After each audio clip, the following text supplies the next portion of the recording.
জিয়া, তুমি আর তোমার মা অনেক করছো।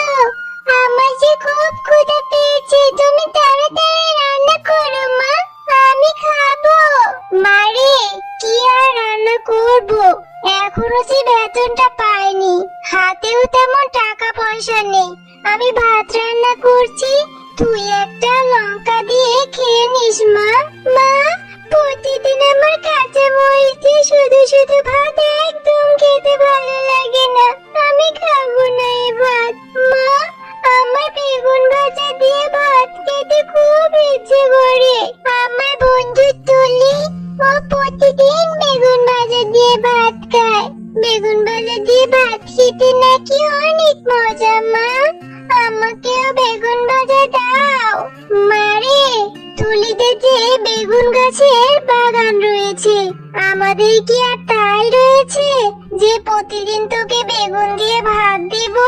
মারে, তুই চিন্তা করিস না, আমি বেতন পেলে তোকে বেগুন ভাজা দিয়ে ভাত খাওয়াবো।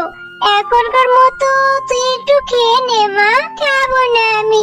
তুমি সব সময় এমন বলো, সব সময় শুধু বলো এখন হাতে টাকা নেই, বেতন পেলে কিনে দিব, কিন্তু বেতন পাওয়ার পর আর দাও না। আমি আর বাড়িতেই থাকবো না, চলে যাচ্ছি আমি বাড়ি থেকে।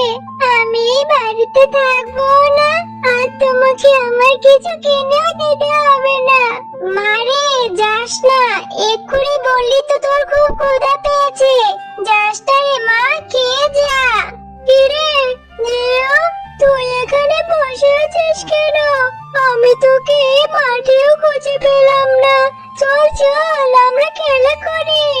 আচ্ছা ঠিক আছে টিনা, চল আমরা খেলা করি।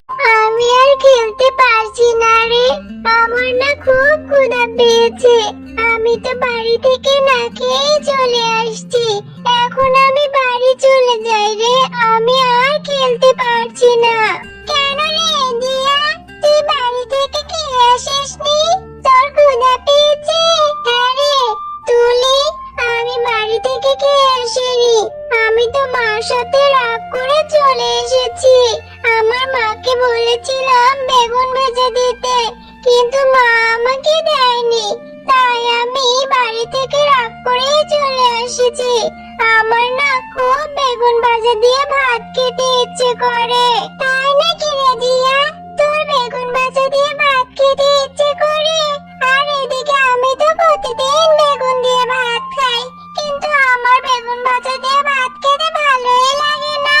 জিয়া, চল চল, আমার মা না আজকে আমাদের বেগুন খেতে বেগুনগুলো তুলছে, চল ওইখানে গিয়ে আমার মার কাছ থেকে বেগুন নিয়ে তোকে আমি দিব, এরপর তুই বেগুন ভাজা দিয়ে ভাত খেতে পারবি।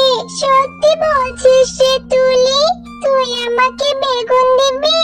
আচ্ছা ঠিক আছে, চল রে, আমি তাহলে বেগুন ভাজা দিয়ে ভাত খেতে পারবো। মা, আমার বন্ধু জিয়াকে নিয়ে এসেছি, আমাদের খেতে তো কত বেগুন হয়েছে, আমার বন্ধু জিয়াকে দুটো বেগুন দাও না মা, ও যে বেগুন দিয়ে ভাত খেতে খুব ইচ্ছে করে, কিন্তু ওরা তো গরিব, ওর মা তো টাকা নেই, তাই খেতে পারে না। এই তুলি, তুই কি বলছিস? আজকাল বেগুনের যে দাম, আমি ওকে দুইটা বেগুন কেন দিব রে? দুইটা বেগুনের অনেক টাকা দাম, ওই বেগুন দুইটা যদি আমি বাজারে বিক্রি করি তাহলে তো আমার কিছু টাকা আসবে। আমি শুধু শুধু এই গরিবের বাচ্চাটাকে বেগুন কেন দিব? মা, তুমি এভাবে কেন বলছো? আমার বন্ধুরা তো গরিব, কিন্তু ওদেরও তো খেতে ইচ্ছে করে মা। আমি যখন জিয়াদের বাড়িতে যাই, ওর মা তো আমাকে এটা ওটা খেতে দেয়, তুমি দাও না মা ওকে। তুমি যদি আমার বন্ধুকে এখন বেগুন না দাও, তাহলে কিন্তু আমি পরে আর কখনো বেগুন ভাজা দিয়ে ভাত খাবো না মা। আমার এই মেয়েটাকে নিয়ে আর পারি না, কোথা থেকে এইসব ছোট লোক বন্ধু বান্ধব জুটিয়েছে। এই জিয়া শোন, ওইখানে ওই পচা দুটো বেগুন আছে, ওইখান থেকে কিছু ভালো অংশ পেলে খাস, যা ওই দুইটা বেগুন বাড়িতে নিয়ে যা। তোদের মতো গরিবদের এত ভালো বেগুন খেতে হবে কেন? সত্যি বলছো কাকিমা? আমি এই বেগুন দুটো নিয়ে যাবো। ইয়ে, কি মজা! আমিও বেগুন ভাজা দিয়ে ভাত খেতে পারবো। আচ্ছা ঠিক আছে কাকিমা, তোমাকে অনেক অনেক ধন্যবাদ। আমি এই বেগুন দুটো নিয়ে এক্ষুনি বাড়িতে চলে যাচ্ছি। জিয়া, তুই কোথায় গিয়েছিলি? সে যে রাগ করে বাড়ি থেকে চলে গেলি, আর ফিরে এলি না। তোকে আমি কত কত জায়গায় খুঁজেছি রে মা। তুই কোথায় গিয়েছিলি? আর এতক্ষণ পরে কোথায় থেকে বা আসলি? মা, দেখো, আমি তুলিদের বাড়ি থেকে এই বেগুন দুটো নিয়ে এসেছি।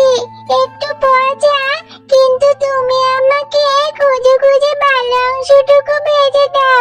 আমি এখন এই বেগুন ভাজা দিয়ে ভাত খাবো। জিয়া, তোর কি মাথা খারাপ হয়েছে নাকি? এই বেগুনগুলো থেকে তো কোনো ভালো অংশই বের হবে না। এই বেগুনগুলো তো একবারে পচে গেছে। কি কি দুর্গন্ধ বের হচ্ছে! এগুলো তো খাওয়া যাবে না রে মা। এই পচা বেগুনগুলো খেলে তুই তো অসুস্থ হয়ে যাবি। এরপর ডক্টর এসে তোকে সুচ ফোটাবে। আচ্ছা ঠিক আছে মা, তাহলে এই বেগুনগুলো আমি খাবো না। আমার আবার ডাক্তারের সুচে অনেক ভয় করে। আমি এই বেগুনগুলো ফেলে দিচ্ছি মা। তুই এখনো মন খারাপ করে বসে আছিস? তুই চিন্তা করিস না, কাল যেভাবেই হোক আমি তোকে বেগুন কিনে এনে ভেজে দিব। এরপর তুই বেগুন ভাজা দিয়ে ভাত খাস রে মা। এখন আর মন খারাপ করিস না, চল ঘুমিয়ে পড়। আচ্ছা ঠিক আছে মা, আমাকে বেগুন ভাজা দিয়ে ভাত খেতে হবে না। আমি আর কখনো বেগুন ভাজা দিয়ে ভাত খেতে চাইবো না। তুমিও আর কষ্ট পেও না। এই ছোট্ট মেয়েটা আর তার মেয়ে কত অসহায়। মেয়েটা একটু বেগুন ভাজা দিয়ে ভাতও খেতে পারছে না। আমি বরং ওদের সাহায্য করি। আমি আমার মায়া শক্তি দিয়ে এই পুকুরে সোনার জাদুর বেগুন গাছ করে দে। তাড়াতাড়ি এদিকে এসে দেখে যাও না, কালকে আমি যেই বেগুনগুলো ফেলে দিয়েছিলাম, সেই পচা বেগুন থেকে কত কত সোনার বেগুনের গাছ হয়েছে। এই বেগুনগুলো কোথা থেকে আসলো মা? তাড়াতাড়ি আসো, দেখে যাও। আরে আরে, তাই তো দেখছি। এই বেগুনগুলো একদম সোনালী রঙের, সোনার মতো চকচক করছে। এই বেগুনগুলো কোথা থেকে আসলো রে মা? আমি তো কখনোই পুকুরে এমন সোনার বেগুন গাছ দেখিনি। হ্যাঁ মা, তাই তো দেখছি। কালকে যেখানে বেগুনগুলো ফেলেছি, সেখান থেকে সোনার বেগুনগুলো হয়েছে। মা, ভালোই হয়েছে। এখন আর আমাদের আর দুঃখ কষ্ট থাকবে না। আমরা এই বেগুনগুলো বিক্রি করে অনেক টাকা পাবো। জিয়া, তুমি আর তোমার মা অনেক ভালো। তাই তো একটি জাদু পরী এইখানে এই সোনার বেগুনগুলো করে দিয়েছে। এই সোনার বেগুন গাছ থেকে কখনোই বেগুন শেষ হবে না। তোমরা এইখান থেকে সোনার বেগুন বিক্রি করে তোমাদের জীবন ভালোভাবেই পার করতে পারবে। এখন থেকে তোমাদের আর দুঃখ কষ্ট থাকবে না। আর শোনো, এখন থেকে তোমরা তোমাদের বনের অসহায় পশুদের সাহায্য করবে। তোমরা কখনোই কোনো অহংকার করবে না। তাহলে এই গাছের বেগুন আর কখনোই শেষ হবে না। তুমি সত্যি বলছো সোনার বেগুন গাছ? তাহলে তো খুব ভালো হলো। এখন থেকে আমরা এই গাছের বেগুন বিক্রি করে আমাদের জীবন ভালোভাবেই পার করতে পারবো। আর আমাদের বনে যারা অসহায় পশু রয়েছে, তাদেরও আমি সাহায্য করব। মা, দেখো, আমাদের সোনার বেগুন কি সুন্দর কথা বলছে। এখন থেকে তোমার আর কষ্ট করতে হবে না।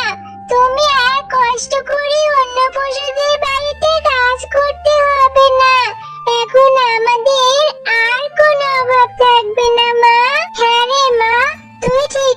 করেছিস। এখন আমাদের আর দুঃখ কষ্ট থাকবে না। আমরা এখন সুখে শান্তিতে জীবন পার করতে পারবো। এতদিনে আল্লাহ তাআলা আমাদের উপর রহম করেছে রে মা।